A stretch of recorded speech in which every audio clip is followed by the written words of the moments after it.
And that's the starting point of my journey into understanding more what sexuality does to you, to your life, to yourself, and how does it impact your overall well-being? How does it impact your life and how you show up to the world? Hello, beautiful people. Welcome back to Gladys on Love, your go-to place for relationship, intimacy, and connection. And for today's video, I would love to share my journey into sexual liberation.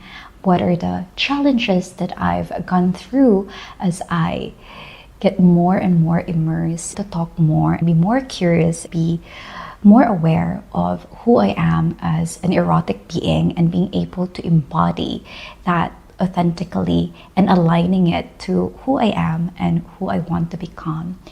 And I realized that journey was not easy for me. That journey has a lot of healing, a lot of layers of myself, letting go of shame and guilt, especially growing up here in the Philippines, where people are very conservative, very religious, and talking about sex is such a no-go and even sinful or slutty compared to maybe countries in the West where they really taught their kids or student at school about sex, but mainly focus on like the consequences of having sex, which is either getting sick or getting pregnant. But I think what's common among all of us, not just here in the Philippines, but all over the world, is that most of us, we are not comfortable about our own sexuality. It is hard for us to express our sexuality. It's hard for us to express our desires or fantasy, what turns us on. And that's one of the reasons why in relationship, it becomes really a challenge. It's either the relationship gets stagnant because there's no more aliveness, juiciness, and the couple don't even want to talk about sex because, again, most of us, we think that as a human being, we automatically know what sex, how sex is, and it's all just what we see in the social media, what we see that is very common, like, okay, sex is nudity, sex is penetration, sex is feeling orgasm, and all of that. But there's actually so much more to it that are not taught to us. And that is why I would love to share a little bit of my journey of how I came to be this person who can talk openly about sexuality and why it became such a core to my life and how it impacts me positively when it comes to becoming more confident, feeling empowered, and feeling more comfortable about myself. And my main purpose of sharing this story is to also inspire people to normalize the conversation about sex and to also see the beauty and positivity of us being able to embrace our own sexuality. So I hope that this is something you will be excited about and you will join me as I share to you that journey, and hopefully you can resonate or learn a thing or two. And if you do, please feel free to share that in the comment section below. I would love to hear your own journey as well of your sexual liberation, or knowing where you are in your journey and what are the challenges that you may be experiencing. I would really love to hear that from you. All right, let's start when I was a kid. I know I'm very curious about romance, about love. I remember even as a 4-year-old, I was already fantasizing some romantic experience of going on a date, going on a picnic, getting hugged, getting cuddled. So I know that that idea is good and it's something that I look forward to. But then the first impactful memory that I had growing up is when I was 7 years old and we were told to stay in one room and to take a nap. But I noticed as well that all the male in that neighborhood and in that household, my cousins, father, and I guess some of my older brother went into the living room, they locked all the door. And as a curious kid, I was like, what are they doing? And I climbed in the wall and peeked into this hole, and I saw them watching porn. And that memory gives a message to my younger self that, oh, sex are for adult and sex are for men only, because there's no female there. They're all men. And another impactful experience for me growing up is maybe I was 10, 11, 10 to 14. I grew up in a poor household where there's maybe 4 or 5 houses and we will share one bathroom, and the bathroom is always outside the house. And when someone showers, and well, we don't have shower, when someone take a bath, and my dad would be very impatient waiting to have his turn. I think I remember it was my sister who my dad would really say uncomfortable things that, oh, why did it took you so long in the bathroom? Were you playing with yourself? And so on and so forth, that I don't even know how to translate in English, but I just remember it to be so shameful and something that you feel guilty, and that gives me a message at that young age that, oh, sex and pleasuring yourself is shameful, it's dirty, and we shouldn't be doing that. So I have all those, different messages as a child based on how I interpret the situation, but I never really had a proper conversation about sex growing up, because again, that's just not common here in the Philippines, and I don't even remember having that conversation in class. The only thing that I remember in class is like the reproductive system, how sperms are being stored in the testicle, and if the penis and vagina would do an intercourse, it will create a baby, and where is the baby found? In the uterus, blah blah blah. That's all, like, very science-based knowledge about sex, but we are never really thought about the curiosity and these hormones that we would feel around our body. Because I remember when I was already 14, I get so curious about having girlfriend, boyfriend. A lot of my classmates are doing that, and I can see them giggling and very happy about it. And growing up, I'm so serious with my studies, and I'm such a bookworm as well. Teacher's pet, like I'll do anything just so I can make sure that I have good grades, because I'm thinking before that good grades will give me a good job, and that if I will be the class valedictorian, that will be my ticket to college. And if I go to college, I'll be able to become a teacher, and my life will just be beautiful. But other than that, I also have this other version of me that are very curious. How does it feel to be with someone? How does it feel to be kissed, to be touched? And I thought to myself, I am smart. I know what's good and bad, and perhaps I can also have boyfriend, girlfriend while I'm studying. I don't want to miss out on things. And I heard that in high school, that's the most fun thing to do, because if you go to college, it will be very serious. So I don't want to miss out on it.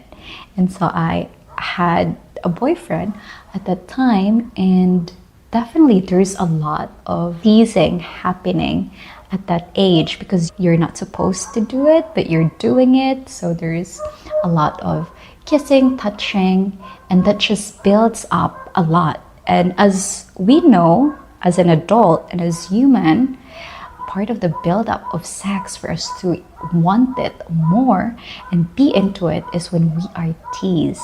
So imagine as a teenager getting curious, getting into it, and teasing yourself. Eventually, you would bring down all your walls and just indulge yourself in sexual pleasure because you've been teased a lot. And that's, again, what happened to me is I ended up getting pregnant. And I wish I was educated about protection, but again, I couldn't even talk to my sisters, to my teacher, that, oh, I'm getting curious about my sexuality. I'm already having all this hormone feelings towards an opposite sex because it's just labeled as bad. But because of my curiosity, I went there, I engaged with that, and I don't even know how to use condom. And I just thought if I use condom, it will be left inside of me and I will have to go through medical procedure for it to be taken out, and then my family would know. And I also didn't know how to use pills, because if I use it, I will not be able to conceive a child anymore. And there's just a lot of uneducated thoughts that was coming into my mind at that age. And again, I thought it was just me who's having those thinking at that age. And I also have a lot of shame and guilt growing up that, oh, I must be bad girl because I'm thinking of those things, I'm engaging with those things, like I'm a slut, I'm a sinful person. But the fact is, we all do. We all get to the place where we have our curiosity around this area. That's just the natural evolution of us.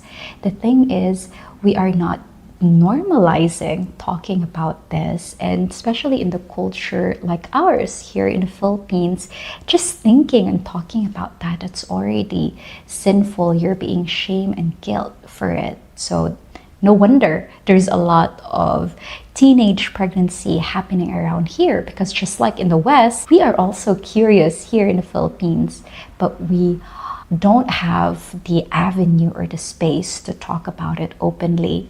And I'm so grateful that when I talk to my friend in the present day, this friend of mine has a son who's 14 years old, and his son, they had this open conversation about sexuality, and it's just so nice to hear. And his son shared a story with her that, oh, I have a classmate in school asking me if I want to try having sex.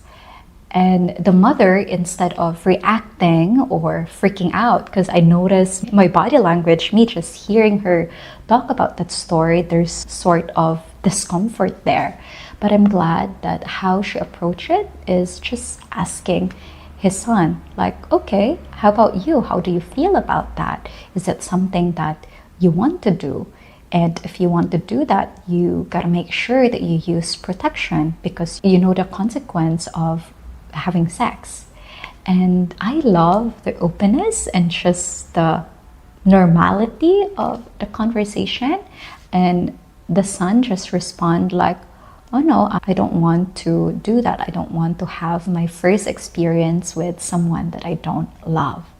So now you can see the contrast between having a comfortable or normal conversation about sexuality versus for someone like me who grew up in a family where it's just not a topic to discuss and you just don't talk about that. And I'm such a curious person. I've already been, trying to test it out, like by teasing, touching, and kissing someone. And because of all those like emotion and sensation for me, I just went all the way without repercussion on my end. So I ended up getting myself pregnant, being a teenage mom, and it's just a very hard journey. And I think it can be prevented not by shaming or guilting someone, but by actually educating our youth, by actually having an open and honest conversation with the younger generation from today. There's this saying in Bisaya, mapungan pa ang baha kaysa sa biga. I don't know how to translate that in English, but it's so true. And if that's the case, then why are we trying to shame, guilt, and not talk about it? Why can't we have a conversation about it then, so that we can actually guide our kids, we can guide our younger generation in a better way? Now, fast forward to me being a mother of two, a single mom at 22, And I was single for 3 years, and I got curious about self-pleasure. And when I did it for the first time, I noticed how it felt so good, but I also noticed that I felt a lot of shame and guilt around it. And that's because of the story that I have ingrained in my mind as a younger version of me. And then I got curious and started asking questions like, why is it that something as good and pleasurable as this becomes bad and something to be ashamed and guilty about? I just don't understand. So I default into researching, reading of what are the benefits, what are the pros and cons of actually self-pleasuring, aka masturbating. And I've read so many studies and research of why it's actually good for women to masturbate. First, it relieves stress, it allows you to sleep better, and even back into the Victorian time when women has hysteria, the doctors figure out that by giving them self-pleasure, by masturbating them, it calms their nerves and they would actually calm down. So like it helps to actually calm your stress level, and it releases those positive hormones in your body for you to relax. And for women as well, masturbation can help so that you don't get into an early menopausal, and it makes you more lubricated. So when you're having intercourse with your partner, so that it doesn't dry there and it won't hurt.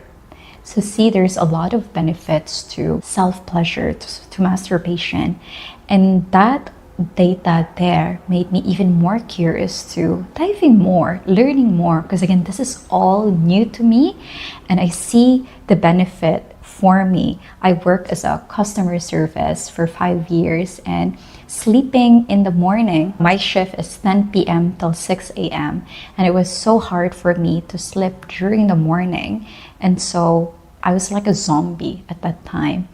But I'm so grateful that when I started self-pleasuring, I started masturbating, it allowed me to sleep better. It allowed me to fall asleep faster. So there's definitely a lot of that benefit. And that's the starting point of my journey into understanding more what sexuality does to you, to your life, to yourself, and how does it impact your overall well-being? How does it impact your life and how you show up to the world? And it was such an amazing journey, I would say. It's a journey for me where I have to really let go of the shame and guilt and to really look and ask deeper question of why do I think this is bad? Who said this is bad? And what are the evidence that says it's bad?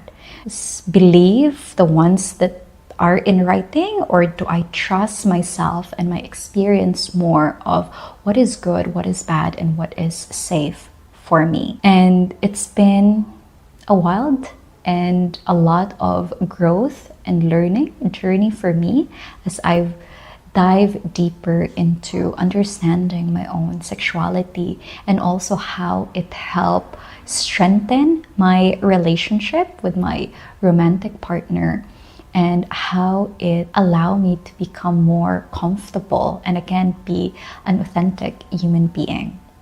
So there's just a lot of positive outcome in understanding more in this area. So started with self-pleasure and reading a lot of books, looking for coaches and mentors who are expert in this field. And when it comes to relationship, I really love Esther Perel, and the first thing that I heard her talk is about infidelity. Why does people cheat in their relationship? Is it about wanting to have sex with another person, and is that because they run out of love with their lover? And realizing that there's more deeper reason than that. Like, love and desire are two different things, and there are different ways to cultivate that. For love, the recipe there is to be comfortable with each other, to be able to feel safe with each other. But because of that, when we start being comfortable and safe with the other person, routine kicks in. And when the routine kicks in, the excitement and novelty goes down, which are actually the recipe for desire. So sometimes people who are in a relationship, they end up looking elsewhere, thinking that in order for them to cultivate that excitement, novelty, and newness is to find another person. But as I go deeper and study more about this topic, I realize there's so many ways to cultivate those within your relationship. And one thing is to talk about your fantasy, the things that you want to experience. And I was so shocked to learn that a lot of people are very uncomfortable talking about their kinks, afraid of being judged, afraid that there's something wrong with them. Why do I like this type of fantasy? Maybe it's so weird for other people. But again, realizing that if we can just talk about it and we can understand why that is, and we can actually hold space for each other to just openly discuss and communicate it, it's so much better than judging the other person, right? And also realizing for me that as I go deeper into understanding my sexuality, it allows me to grow more as a person and even realize that, wow, it has a healing power on its own. Like growing up, I don't have a voice to speak as the youngest of 12. Like my opinion is not being heard. But doing some sexual play like dominant and submissive, which I actually created a video about, and the beauty that it actually brings is you're able to reclaim that ability of being able to command, being able to take the lead. And also, if you're someone who's always in control in your life, maybe you're a CEO, a manager, getting into the playful state with your lover and being the submissive, of letting go of needing to control and just surrendering and trusting with your partner, it has this healing power.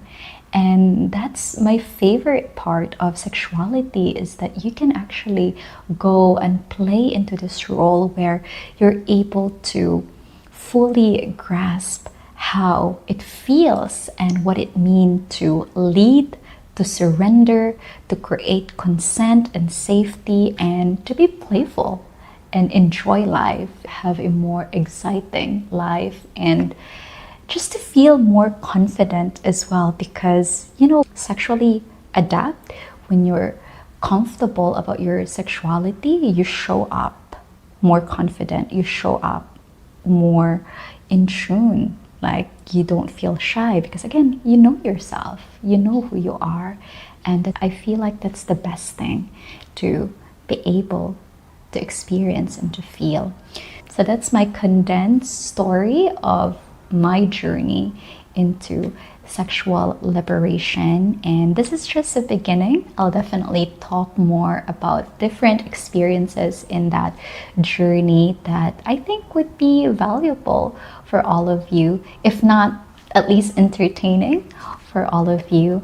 And I hope that me creating this video would invite all of you to embrace more your sexuality and letting go of that shame and guilt around that area. And if you have a question around this topic, feel free to comment it in the comment section below.